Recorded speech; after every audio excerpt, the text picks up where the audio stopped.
The scene protruding slightly from the bole of the tree was a round shape with a yellow ochre colour.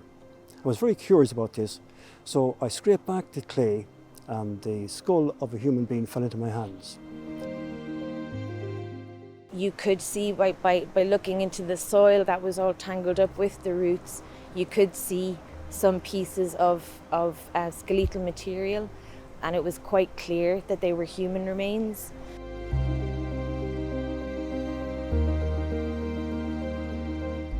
On the 24th of January 2025, Storm Eowyn battered St Manchan's Monastery and the adjoining St Mel's cell. It was the strongest storm in over a century, and when the winds had passed, it left in its wake a glimpse back to the earliest days of the monastery and rewrote our understanding of St Mel's cell. It was extraordinary because the storm happened to be on St Manchan's Day. Nobody was risking coming out to the site, whereas they normally would come very much so to visit the site on that day. So I decided I would come down the next day on the 25th, and I said I would just examine the bole of the tree, they called it, the turned over tree. So I looked very closely at it, thinking I might come on some sort of a find. And I seen then protruding slightly. Seamus and the local community knew this was an extraordinary discovery, and they immediately contacted the relevant authorities. I work for the Monument Protection Unit of the National Monument Service, so part of what we do is respond to reports of concern. So we had reports from the local authority here, from Manda, and from the local community as well, that trees had fallen during Storm Eowyn, and that human remains were apparent in the root systems of the trees that had fallen. Our ancestors would often have buried their dead in places that had significance. The articulated burials that were represented in those tree root systems indicated a formal type of burial that we were very surprised by. You could see fragments of cranium, you could see the suggestion of a mandible, you could see the top of a humerus. So we knew almost instantly there's several individuals here. And then crucially, as I said, there were 3 trees, sort of blown down. All of them had human remains in it. So that suggested to us is that what was exposed was probably the tip of the iceberg, that it was a fairly significant burial ground site with numerous individuals. We were just seeing the bit that the storm had damaged. Now that these burials were exposed, the first plan was to try to preserve them in place. When that proved impossible, it was decided that whatever remains could not be preserved in situ would be excavated and taken off-site for examination.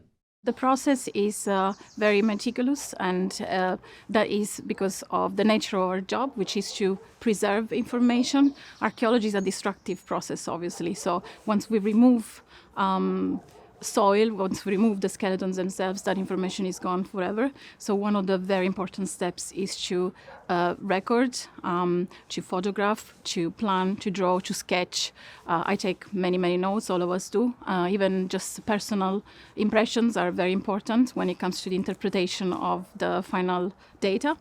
And after that, the practice is you have to expose the skeleton as much as possible with the minimum, without moving any of the bones.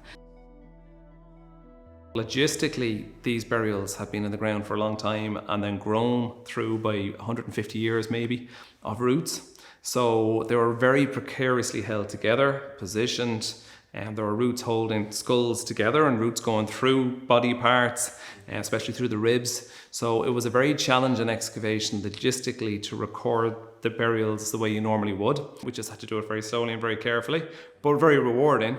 But in terms of what we were getting to dig, it was a privilege.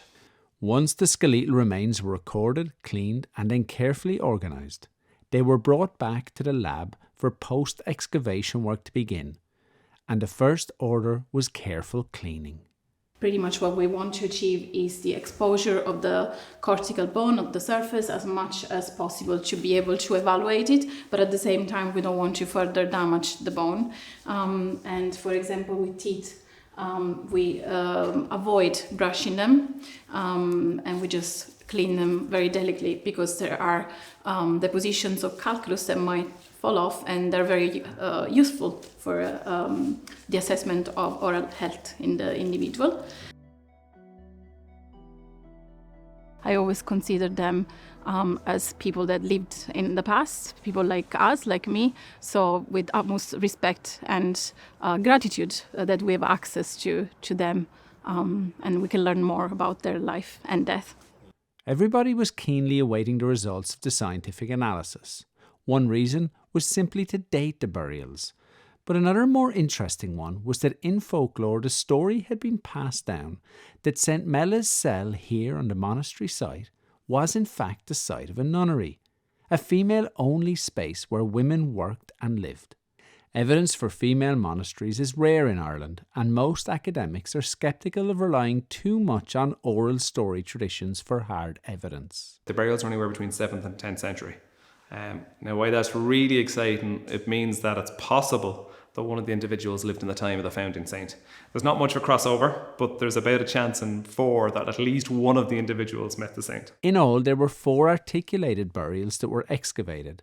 But when all the skeletons were assembled, there were 13 individuals, including 2 or 3 children. The next job was to figure out how many males and females were buried here. For establishing biological sex of an individual, several elements can be used.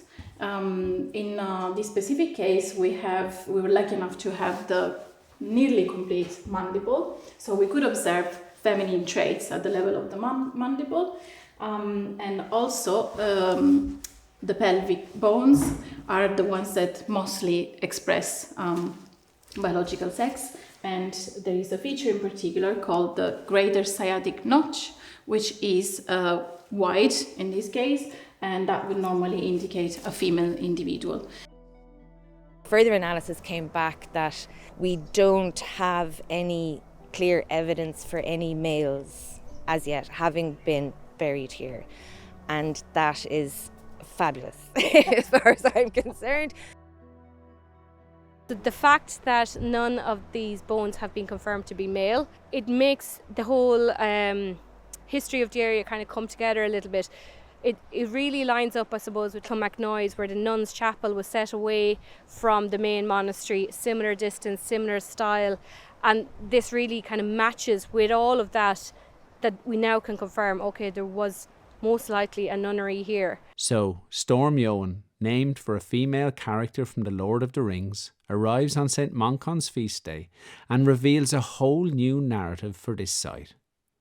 The oral tradition had preserved some of this story, and while there is more work to be done, for now we can marvel at what has been revealed.